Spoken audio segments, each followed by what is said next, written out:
다 함께 사도신경으로 신앙 고백하겠습니다.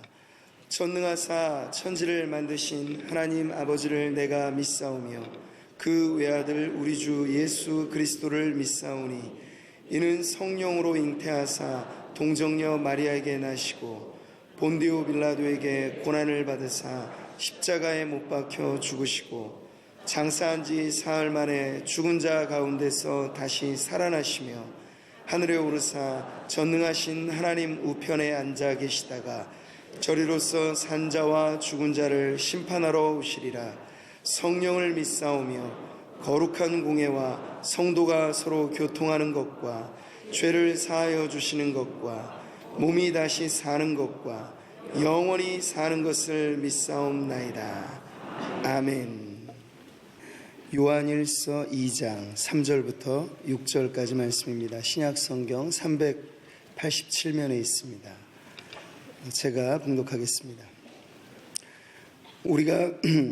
우리가 그의 계명을 지키면 이로써 우리가 그를 아는 줄로 알 것이요 그를 아노라 하고 그의 계명을 지키지 아니하는 자는 거짓말하는 자요 진리가 그 속에 있지 아니하되 누구든지 그의 말씀을 지키는 자는 하나님의 사랑이 참으로 그 속에서 온전하게 되었나니 이로써 우리가 그의 안에 있는 줄을 아노라.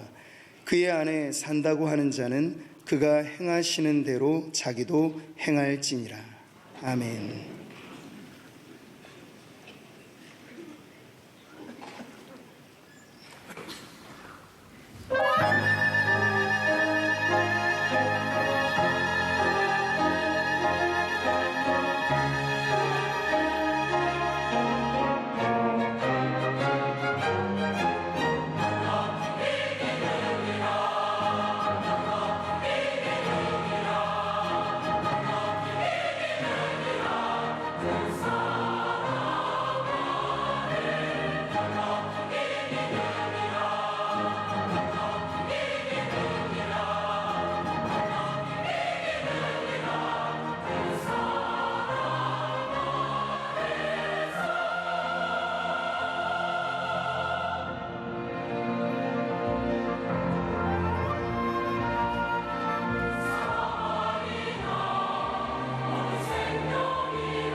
넉넉히 승리하게 하실 주님을 찬양합니다.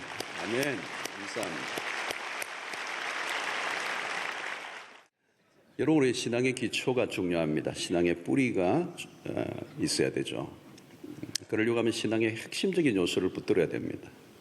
신앙이 그냥 자라는 게 아니고 본질적이고 핵심적인 것을 붙잡아야 자라게 되죠.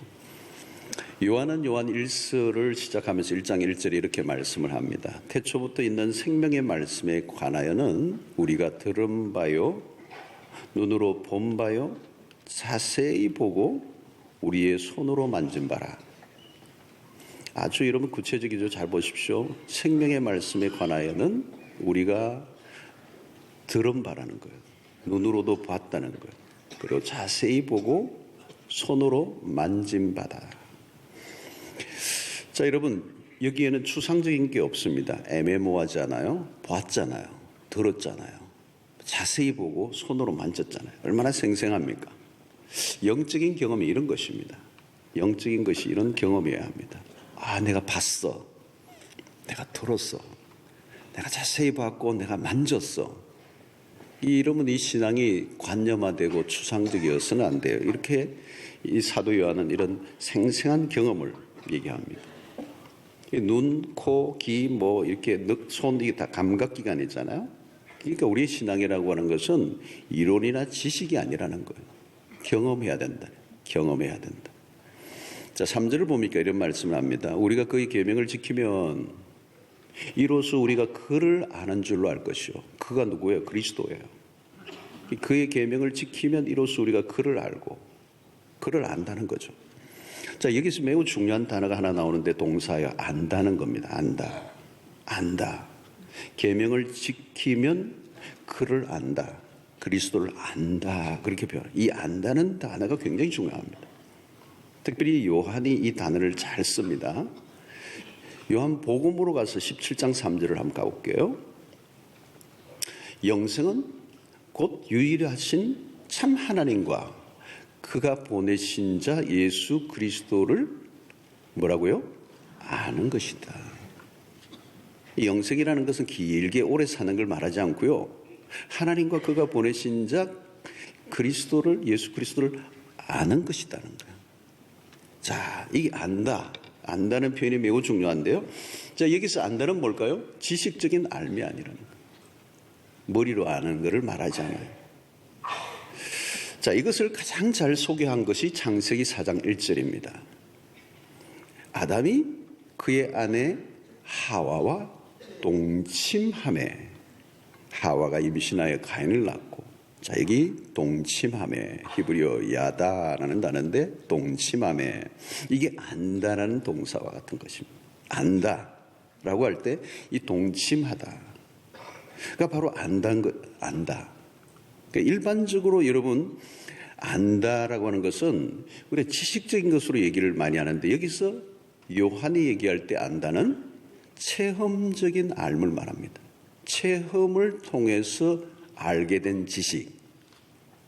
그러니까 이것은 아담과 하와가 동침을 했다는 말, 그 부부가 서로 속속들이 모든 것을 다 아는 관계. 이것을 말하는 거예요. 자, 교회를 한 몇 년 다니면 예수님에 대해서 다 알죠. 예수님에 대해서 들었다고 예수님을 안다고 말할 수가 없어요. 지금 요한이 말씀하고 있는 이 안다는 것은 그냥 주워 들어서 지식적으로 알고 있는 알을 말하지 않고 체험적인 알을 말하는 거예요. 보고 듣고 만진 것. 그러니까 여러분, 개인적으로 안다는 말은 뭘까요? 1대1의 관계고 인격적인 만남이 있어야 됩니다. 인격적인 만남. 아담과 하와가 만나서 서로 교제하고 결혼을 하고 살고 삶을 나누고 서로에 대해서 알고 뭘 좋아하는 걸 알고 서로 친밀해지기를 원하고 이런 거죠. 여러분들 여기도 우리가 서로 안다고 할 때 깊이 알면 어때요? 집으로 초대하고 싶죠? 그와 가까이 하고 싶고 대화를 나누고 싶고, 이게 알미입니다. 자, 여러분, 요한은 지금 듣고 보고 만진다는 표현을 씁니다. 시편 34편 8절, 우리가 잘 아는 말씀이죠. 너희는 여호와의 선하심을 어떻게 하라고요? 맛보아 알지어다. 맛보아 알지어다. 누구를요? 하나님의 선하심을. 이게 중요한 것입니다, 여러분. 알고 있는 것은 많은데 맛을 보지 못한다면 아무 소용이 없는 것입니다. 요즘 보니까 TV에 무슨 그 음식들 많이 나오는데 뭐 맛있는 걸 어디 호남에 어디 이렇게 김이 모락모락 나오고 아무리 봐도 소용없어요. 먹어봐야 되죠. 자, 여러분, 본다는 거, 맛본다는 거, 이건 매우 중요한 것입니다. 성경을 읽는다는 것은 그냥 읽는 게 아니에요. 성경이 눈이 열려야 되는 것입니다. 그 읽는 거하고 눈이 열린 거는 다른 겁니다. 듣는 거하고 하나님의 말씀을 깨닫는 것은 다른 거예요. 귀 있는 자는 들을지어다, 이 말을 할 수 있는 이유가 뭘까요? 귀 없는 사람이 어디 있어요? 그 말은 깨닫는다는 거예요. 듣는다는 말은 소리를 듣는 게 아니고 진리가 깨쳐진다는 걸 말하는 거예요. 이게 똑같이 지금 다 듣고 있는데 들을 귀 있는 자가 있는 거죠. 그러니까 진리를, 성경을 본다고 다 깨달아지는 게 아니라 눈이 열려져야 된다는 거예요. 그러니까 여러분, 고수들의 세계를 보면, 고수들이라니 어느 영역에든지 고수들이 있습니다. 고수들. 그들의 특징이 딱 하나 뭔가 하면 보는 눈이 달라요. 어느 영역이든지 그 영역에 뭔가를 걸출한 사람들은 보는 눈이 달라요. 남이 못 본 걸 본 거예요. 남이 못 본 걸 본 겁니다. 그거 왜 되느냐? 옆에 있는 사람은 알 길이 없어요. 근데 그분은 다른 사람이 못 본 것을 이미 본 사람이에요. 그게 왜요? 눈이 열린 거죠. 자, 마태복음 5장 8절에도 이런 말씀이 있습니다. 주님이 이런 말씀합니다. 마음이 청결한 자는 복이 있나니 그들이 하나님을 볼 것이며. 그러니까 하나님을 다 보는 게 아니라는 거예요. 볼 사람이 있다는 거예요. 보이는 사람이 있다는 거예요. 그게 누구냐? 마음이 청결한 자들이다. 자, 여러분, 눈이 열리면 인생이 달라져요. 신앙이 달라져요. 믿음이란 뭐냐? 눈을 열어주는 것입니다. 오늘 여러분들 가운데 다 눈이 열리시기를 바랍니다. 이 눈이 열려야 돼요. 이건 정말 기가 막힌 것입니다. 눈을 뜨고도 못 본 그 사람 많아요, 여러분. 귀가 있는데도 못 들어요. 자, 하나님과 여러분, 우리는 너무 큰 차이가 있습니다. 거대한 간격입니다. 하나님을 우리가 어떻게 알 수가 없어요. 하나님의 생각과 우리의 생각은 너무 다르고 하나님이 하시는 일은 우리의 하는 방식과 다릅니다. 이 창조자와 피조물의 차이가 너무 커요.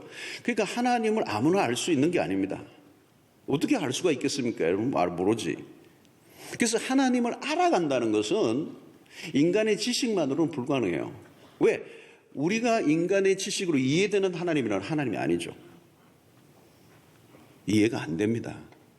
그 간격을 메꾸려고 하면 이건 영적인 일이라는 거예요. 영적으로. 성령이 오셔야 돼요.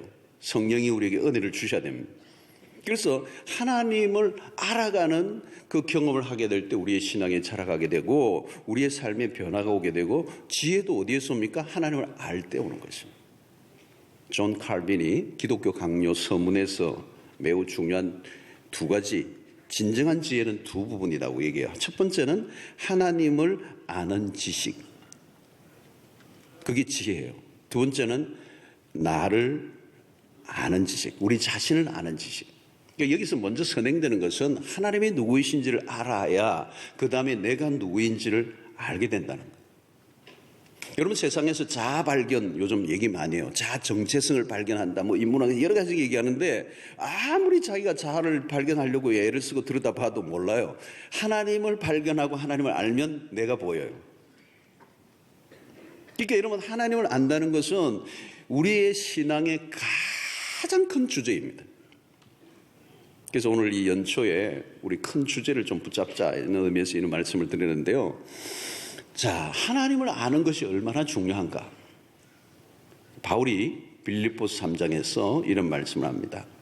또한 모든 것을 해로 여김은 내 주 그리스도 예수를 아는 지식이 가장 고상하기 때문이라. 바울이 무슨 얘기합니까?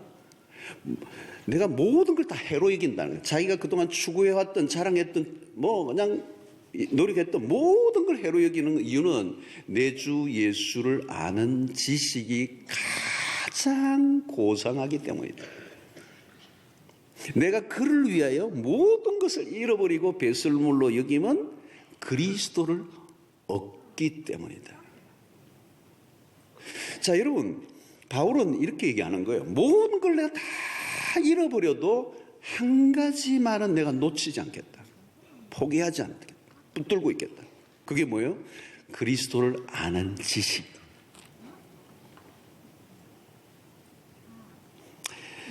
자, 여러분, 신앙이 자란다는 것은 뭐냐면 하나님을 알아가면서 자연스럽게 내 신앙이 자라는 거예요.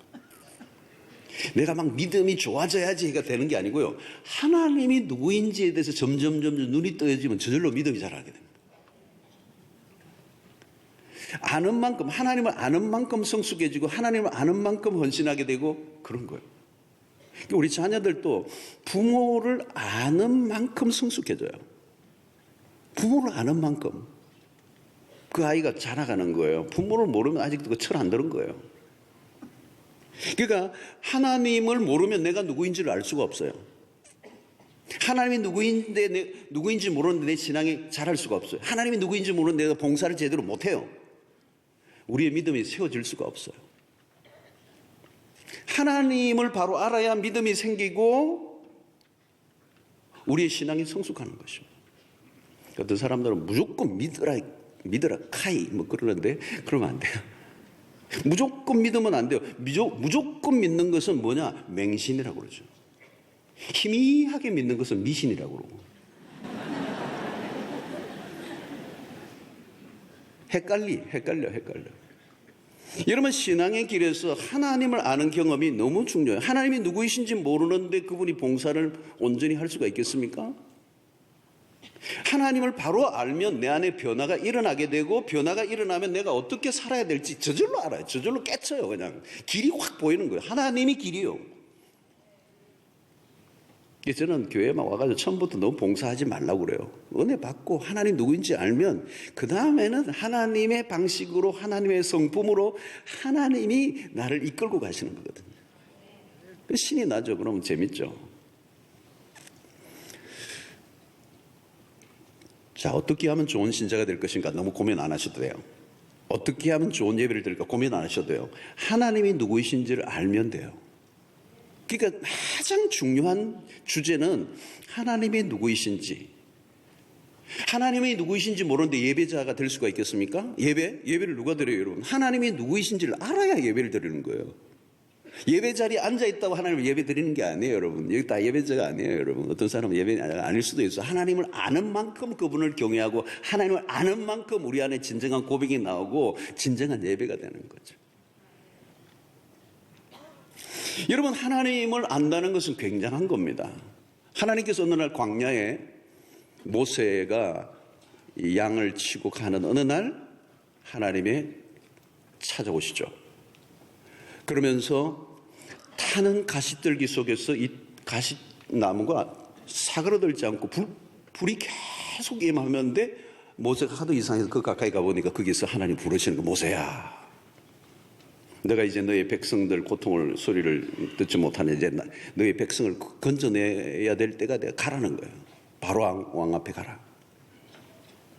여러분, 민족을 위해서 나가야 될 때라는 그 음성을 들었지만 모세는 상상할 수 없는 일입니다. 자기는 지금 40년 동안 광야를 떠돌아다니면서 이 처가살이하면서 지금 기가 다 죽었고 아무것도 없고 지팡이 하나밖에 없고 양떼를 몰고 다니는 가축을 목동에 불과한데 어떻게 그 당시 세계 최대 제국인 애굽의 바로왕 앞에 가서 그 백성들을 이끌어내라는 거예요. 말도 안 되는 거예요. 자, 그때 너 백성들을 건져내라고 할 때, 가라고 할 때 모세의 관심이 딱 하나 있어요. 뭔가 하면 애굽이 얼마나 강력한 군대인지 그 전력을 알려달라고 하거나 아니면 거기에 맞짱을 뜰 수 있는 뭐를 좀 뭐 무기를 주든지 뭐 그렇게 해달라고 하나님 앞에 요구하지 않고 모세가 요구한 건 딱 하나밖에 없어요. 당신이 누구이십니까? 나로 하여금 가라고 하는데 당신 누구이십니까? 출애굽기 3장에 여러분 그 얘기가 나오죠. 그러니까 하나님이 당신을 소개하세요. 나는 스스로 있는 자다. I am that I am. 나는 자존자다. 난 누구에 의존되어 있지 않다. 나는 누구에 의해서 만들어진 존재가 아니다. 나는 영원 전부터 있었고 영원까지 있는 사람이다. 나는 엘샤다이, 나는 전능하신 여호와다.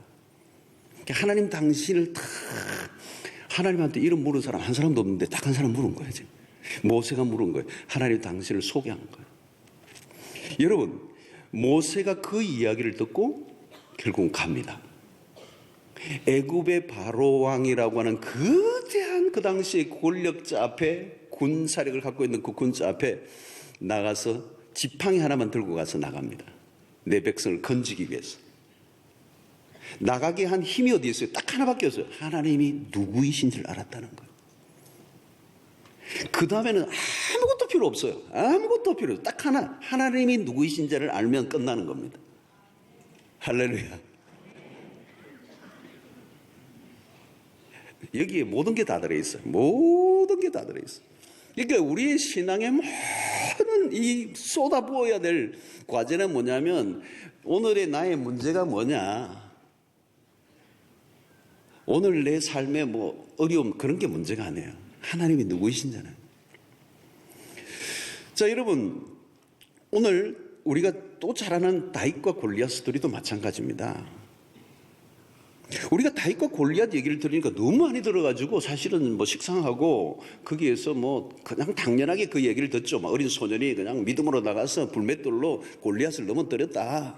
믿음으로. 근데 여러분, 사실 가만히 생각하면 어떻게 그 조그마한 어린 꼬마가 거대한 블레셋의 군사 그 자이언트에게 그렇게 달려갈 수 있었냐는 거. 답은 하나예요. 그 엘라 골짜기에서 하나님을 가장 잘 알았던 사람이 다윗이에요. 왜냐하면 그가 나갈 때 표현이 그래요. 곰과 사자의 발톱에서 나를 건져내시는 사시는 하나님의 이름으로. 그러니까 다윗은 자신의 삶 속에서 하나님을 이론적으로 지식적으로 경험한 게 아니고 실제적으로 삶 속에서 경험했어요. 자기가 양떼를 지킬 때에 곰과 발톱 사이에서 건져내시는 사시는 하나님이라는. 이것은 지식적인 알미 아니에요. 체험해서 하나님을 실생활 속에서 구체적으로 알았던 하나님의 이름으로 지금 골리앗에 나가는 거예요. 골리앗에게 달려 나갈 수 있던 힘이 어디에 있었습니까? 하나요. 하나님이 누구인가를 그가 알았던 거.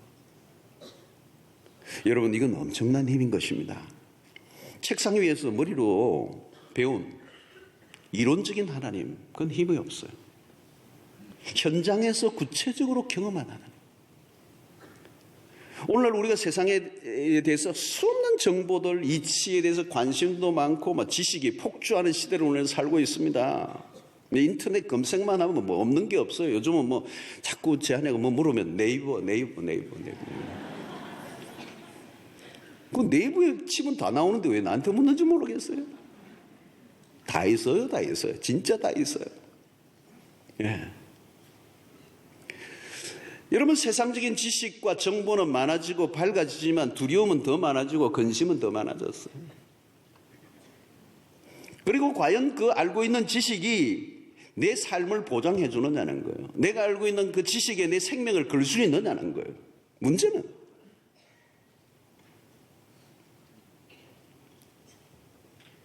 대부분은 여러분 많은 지식을 갖고 있어도요, 그 지식이요 평소에는 뭐 모르겠는데 난관에, 인생의 거대한 난관에 봉착하면요 그 지식은 아무 짝에도 쓸데없는 것들이에요. 그러나 여러분, 하나님을 아는 지식은 다른 것입니다. 여러분, 바울이 그리스도를 아는 지식을 갈망했던 이유가 여기에 있어요. 그럼 모든 것을 배설물로 여길 정도로 그거 하나만 가지면 된다는 거예요. 바울이 이런 고백을 합니다. 빌립보서 1장 21절에 이런 말씀을 해요. 이는 내게 사는 것이 그리스도니 죽는 것도 유익함이라. 여러분, 이런 고백을 아무나 할 수 있을까요? 내가 사는 게 그리스도고 죽는 것도 유익하다. 그리스도를 위하여. 그러니까 자기의 심장을 지금이라도 꺼내면 내게 사는 게 그리스도예요. 죽는 것도 두렵지 않은 거예요. 여러분, 이런 고백은 아무나 할 수 있는 게 아닙니다. 예수에 대해서 이론적인 지식을 쌓아가지고 이렇게 살기 어려워요. 그리스도를 아는, 실제적으로 경험한, 하나님을 경험 속에서 알았던 그 하나님으로 충만하지 않으면 이런 삶을 살 수가 없어요. 여러분, 우리의 삶을 바꾸는 것은 지식의 힘이 아니고 하나님을 경험하여 안 지식, 그것이 우리에게 힘이 된다는 거예요. 자, 두 가지를 분명하게 구분할 수 있는데요. 하나는 하나님을 지식적으로 관념적으로 아는 것과 실제적으로 경험하는 것은 다르다. 어떤 분은 많은 걸 알아요. 하나님과 관련된 책을 많이 읽고 심지어 어떤 분은 신학을 한 번도 있습니다. 요즘은 많아요. 그러나 하나님 모를 수 있어요. 무서운 것 중에 하나는요, 그 학문으로 지식으로 의해서 관념화된 하나님이에요. 신학을 하는 것과 하나님을 경험하는 것은 다른 것입니다. 신학교에 가서 하나님과 더 멀어질 수 있는 사람들도 있습니다. 신학이 하나님과 더 멀어지게 할 수 있어요. 학문으로 하나님을 분석하고 재단하고, 학문으로 하나님을 가두어 놓고, 하나님을 학문으로 정의를 내리고. 그래서 여러분, 실제적으로 신학자 중에 하나님 안 믿는 사람 꽤 있습니다. 이론적으로 하나님을 분석하지만 하나님을 인격적으로 경험해 본 적이 없어. 우리 주변에 기독교적 무신론자들이 많습니다. 기독교적이에요. 근데 무신론자예요. 교회는 다니고 성경의 내용을 알지만 그 하나님을 경험해 본 적이 없어. 하나님에 대해서 아는 건 많지만 하나님에게 내 삶을 맡길 자신이 없는 거예요. 여러분, 어디에서 판가름 납니까? 오늘 이 부분에서 오늘 요한이 본문에서 강조하는 걸 우리가 초점을 맞춰야 돼요. 3절입니다. 우리가 그의 계명을 지키면 이로써 우리가 그를 아는 줄로 알 것이요. 여기서 매우 중요한 건 뭡니까? 그 계명을 지키면 이로써 우리가 그를 알게 된다는 거예요. 4절도 마찬가지입니다. 그를 아노라 하고 그의 계명을 지키지 아니하는 자는 거짓말하는 자요, 진리가 그 속에 있지 아니하다는 것. 6절도 마찬가지입니다. 우리가 그의 안에 산다고 하는 자는 그가 행하시는 대로 자기도 행할지니라. 자, 강조점이 뭡니까? 하나님을 알고자 한다면 그의 말씀대로 행해야 된다는 거예요. 말씀대로 행하지 않는다면 아직 하나님을 안다고 할 수가 없다는 것입니다.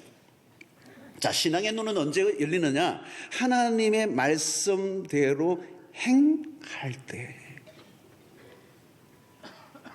자, 여기서 강조되는 두 가지가 있어요. 하나님을 안다면 말씀대로 행할 것이고, 말씀대로 행할 때에 하나님을 더욱더 알아가는 상승작용이 일어나는. 하나님을 아는 것은 지식으로만 되는 게 아니고요, 구체적인 행동으로 된다는 것. 자, 여러분, 초대교회에 일어났던 영지주의라는 자들이 있어요. 영지주의자들. 지금 요한 1서가 바로 이 영지주의자들, 잘못된 소위 그 시대 이단들이에요. 하나님을 머리로만 이해하려고 하는 사람. 관념적이고 철학적이고 사변적인 하나님. 오늘 그 시대 속에 있었던 그런 영지주의자들이 잘못된 신앙의 행태들에 대해서 지금 요한이 지금 바로잡고 있는 거예요. 우리가 믿는 하나님에 대해서는 그런 철학적이고 사변적인 것이 아니라 하나님의 말씀을 실제 삶 속에 구체적으로 행동에 옮기는 순종이 없다면 진리가 그 속에 있다고 말할 수가 없고 그들은 하나님을 알 길이 없다는 거예요. 행함이 없으면 진리를 알 수가 없다는 게, 맛볼 수가 없다. 눈이 열리지가 않는다는 거예요.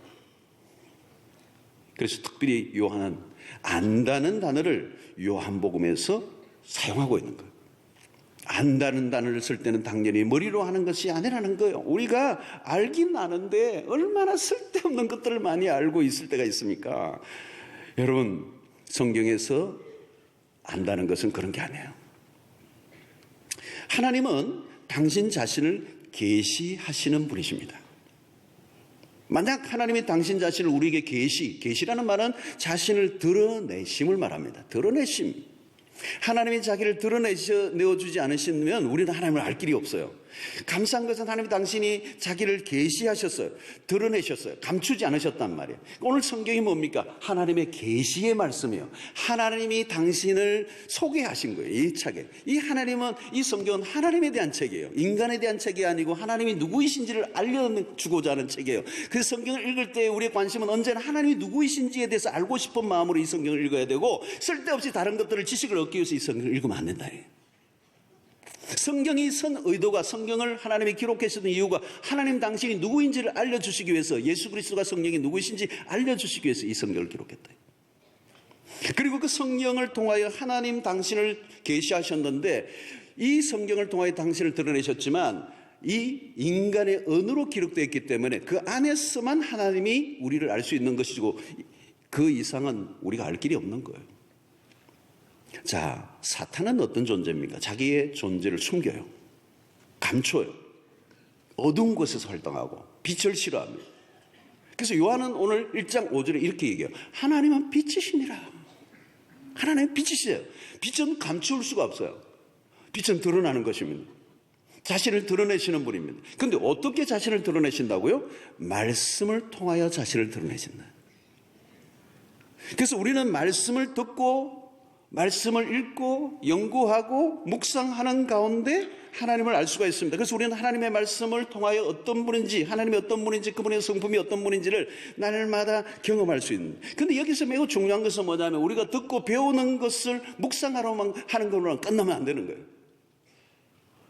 우리 교도 큐티를 많이 합니다. 큐티를 많이 하는데, 큐티를 좀 오해하는 분들이 계세요. 큐티를 말씀을 보고 너무 멋있구나, 이 묵상하는 거를 너무 이렇게 사변적으로 생각하는 사람들이 있어요.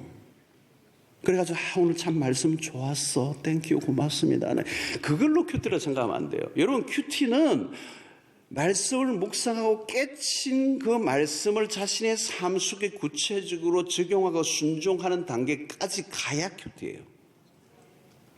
어플라이를 해야 된다는 거예요. 적용을 해야 된다는 거예요. 이 말씀이 진짜 그러한가 자신의 삶 속에서 경험해 보아야 돼요. 그거 어떻게 해요? 실천을 해야 되는 거예요. 실천하고 적용해야 큐티예요. 그 속에서 하나님의 말씀이 참인가를 경험하는 건 언제요? 순종할 때. 그러므로 공부만 하는, 성경 공부만 하는 사람은 반쪽이에요, 반쪽. 계속 우리 아카데미 우리 과정 많잖아요. 그거 가지고는 안 돼요, 여러분. 구체적으로 온몸으로 이 말씀을 익히고 경험하는 것입니다. 말씀이 곧 하나님이세요. 요한이 요한복음의 1장에서 얘기했잖아요. 말씀이 육신이 된 우리 가운데 거하셨다. 말씀이 곧 우리 하나님이세요. 말씀을 통하여 우리는 하나님을 경험한단 말이죠.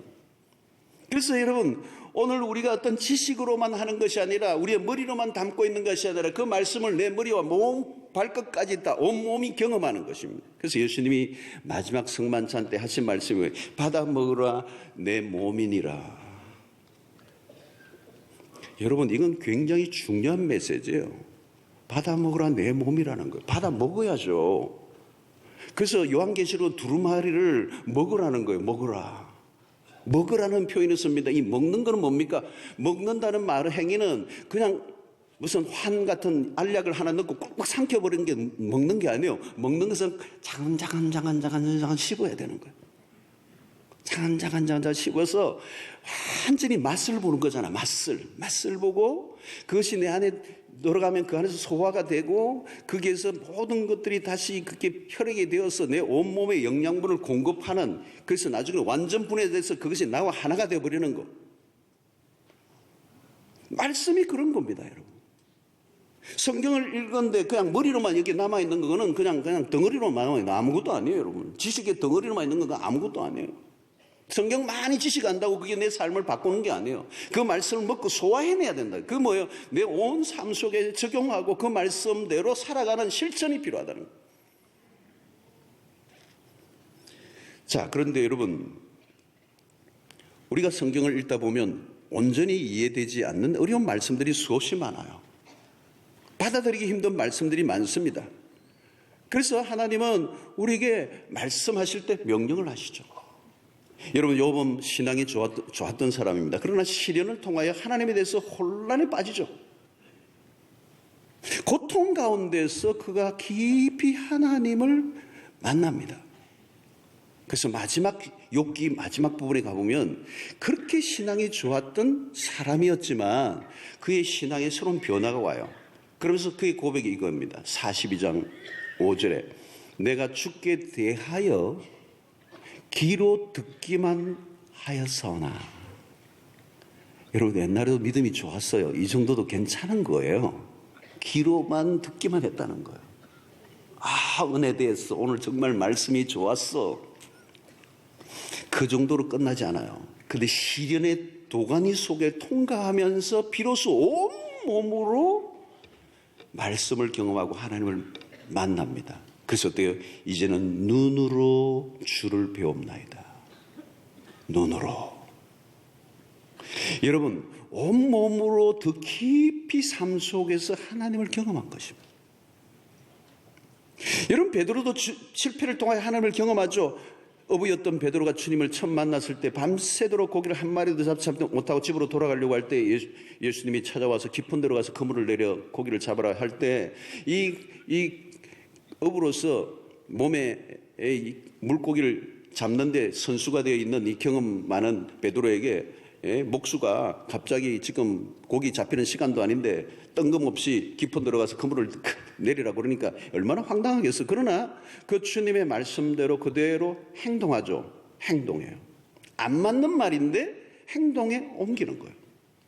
그랬더니 고기를 애운 것이 많아, 심이 많아 2배가 잠기게 되는 거예요. 그러면서 베드로가 뭐합니까? 선생이라고 처음 했다가 좀 있다가 주여라고 그 앞에 무릎을 꿇고 하나님이심을 발견한 겁니다. 그 앞에 무릎을 꿇죠. 언제요? 순종에 옮길 때. 여러분, 성경을 보면 하나님이 명령형을 많이 썼어요. 명령형. 이유는 뭡니까? 하나님의 명령들은 우리의 머리로 분석하고 있으면 순종할 수가 없어요. 명령을 주시는 이유는 너가 이 말을 분석한다고 너가 알 수 있는 게 아니야. 순종하고 나면 알 거야. 일단 순종해.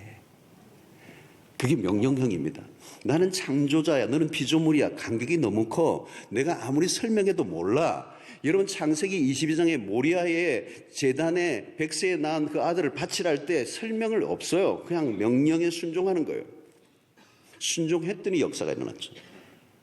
그러니까 여러분, 오늘 우리가 순종하기 전에는 하나님의 말씀을 이해할 수가 없고요, 하나님을 경험할 수가 없습니다. 말씀을 실제적으로 경험해보지 않으면 어떻게 하나님에 대해서 오해하는 것입니다. 여러분, 바둑을 둘 때 고수는 보지만 하수는 당연히 안 보입니다. 도대체 왜 놓는지 수 읽기에서 엄청난 차이가 있죠. 고수와 하수인. 눈은 똑같이 뜨고 있어요. 두 개요, 눈. 근데 전혀 다른 걸 보는 거예요. 보는 것에서 하늘과 땅 차이예요. 거기서 갈리는 겁니다. 그러니까 내가 본 것이 전부라고 생각하지 않고 나보다 더 크신 이가 하나님이심을 알고 그 말씀 앞에 전적으로 복종하고 순종할 때 그 말씀이 실현화될 때, 아, 하나님이시구나. 여러분, 이스라엘 백성들이 광야에서 돌아다니는 이유가 무엇입니까? 하나님에 대한 무지예요. 딱 하나예요. 많은 얘기를 할 수 있지만 이스라엘 백성들이 왜 40년 동안 그렇게 뺑뺑을 치고 고생했냐? 하나요. 하나님에 대한 무지예요. 왜 불순종합니까? 하나님에 대해서 무지하니까 불순종한 거예요. 알면 그렇게 안 했을까요? 처음에 따라 나서긴 했는데 하나님을 바로 알지 못했던 이 백성들은 반역을 이살물 수밖에 없어요. 중간에 있던 모세만 죽고 난 거예요. 모세는 하나님이 누구인지를 알았어요. 그러니까 잠잠히 따라가는 겁니다. 그 백성들이 야단벅석을 쳐도 무릎을 꿇고, 그리고 잠잠히 하나님이 행하신 일을 보라고.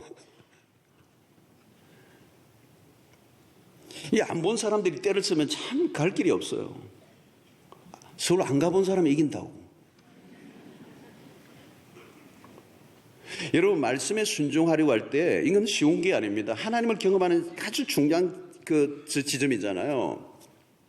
그러니까 하나님의 말씀은 내 삶의 이치는 안 맞고 경험에는 안 맞아서 이 말씀대로 따라가기는 힘드니까 내가 고집을 피울 건가, 내 고집, 내 경험을 따라 고집을 피운 거 아니면 내 이치와 생각과 상식으로는 안 맞는데 이 말씀을 따를 건가, 따르려고 하는데 벼랑 끝에 딱 서는 거예요, 여러분. 내 이론과 경험과 하나님의 말씀 사이는 벼랑 끝이에요. 그래서 내 고집을 포기하고 하나님을 쪽을 선택할 건가, 그 믿음을 선택하는 거예요. 떨어질지 죽을지 그건 해봐야 알아요. 그러니까 여러분, 선교지나 이런 데 막 험악한 데가 선교하시는 분은요, 이걸 다 경험하신 사람들이에요. 그냥 여러분, 그런 오지에 적지에 막 죽음이 매일 왔다 갔다 하는 선교지에 가서 선교를 누가 하겠습니까? 여러분, 본정신을 못하는 거예요. 하나님을 경험한 사람들이에요. 벼랑 끝에서 진짜 인간의 이성과 이 경험으로는 안 맞는데 하나님의 말씀 앞에 하나님을 막 믿고 그냥 벼랑에 몸을 던져버린 거예요. 던졌더니 떨어진 게 아니고 나르더라는 거예요. 여기에서 신앙의 역사가 벌어지는 겁니다. 할렐루야. 아, 하나님이시구나. 언제요? 순종할 때. 순종 안 하면 백날 소용없습니다. 어떻게 해요? 경험을 할 수 없잖아요. 보고 듣고 만지는 건 뭐예요? 순종해야 되는 거예요.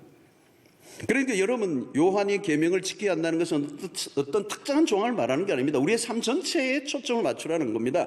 얼마나 성경 공부 많이 하느냐, 얼마나 성경을 많이 하느냐, 그 아무 소용없어요. 생각하고 믿고 있는 그 사실에 대해서 내 삶을 바칠 수 있느냐, 말씀대로 살 수 있느냐. 자, 요한복음 14장 21절 보십시오. 나의 계명을 지키는 자라야 나를 사랑하는 자니, 나를 사랑하는 자는 내 아버지께 사랑을 받을 것이요 나도 그를 사랑하여 그에게 나를 나타내리라. 굉장히 좋은 말씀이에요. 아주 너무너무 좋은 말씀이에요. 나의 계명을 지키는 자라야 나를 사랑하는 자고, 나를 사랑하는 자는 내 아버지께 사랑을 받을 것이요 나도 그를 사랑하여 그에게, 누구야? 말씀을 지키는 그에게 내가 그에게 나를 나타내리는. 그러니까 여러분, 다니엘을 한번 생각해 보세요. 다니엘 예를 들면 다니엘이 그 왕의 신상에 절하지 않고 않았다는 것 때문에 사자굴에 집어넣습니다. 자, 하나님이 그를 건지시죠. 사자굴에서 건져내십니다. 그러니까 어떤 일이 일어납니까? 왕이, 그 이방의 왕이 하나님을 막 찬양하는 내용이 나와요. 너의 하나님은 진짜 하나님이다. 이겁니다, 여러분. 다니엘이 하나님의 말씀대로 지켰더니 아버지의 사랑을 받은 거예요. 그러니까 주님이 그를 사랑한 그에게, 그 말씀을 지키는 그에겐 그 하나님이 당신을 드러내신 거예요. 그에게 나를 나타내리라. 하나님이 드러나신 거예요. 지켜서 순종하는 그 자를 통하여 하나님 당신을 드러내신 거예요. 그러니까 안 믿는 사람까지 그에게 영광을 돌리는 역사가 일어난 것입니다. 우리의 순종을 통하여 당신을 계시하신다는 거예요. 우리가 순종하는 자리에 하나님이 누구이신가가 드러나신다는 거예요.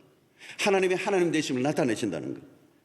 여러분, 순종을 하면, 이 하나님을 알면 순종할 힘이 일어나고요, 이 순종을 통하여 더 하나님을 더 알아가는 이 상승작용을 통하여 우리의 삶은 괴력이 나타나는.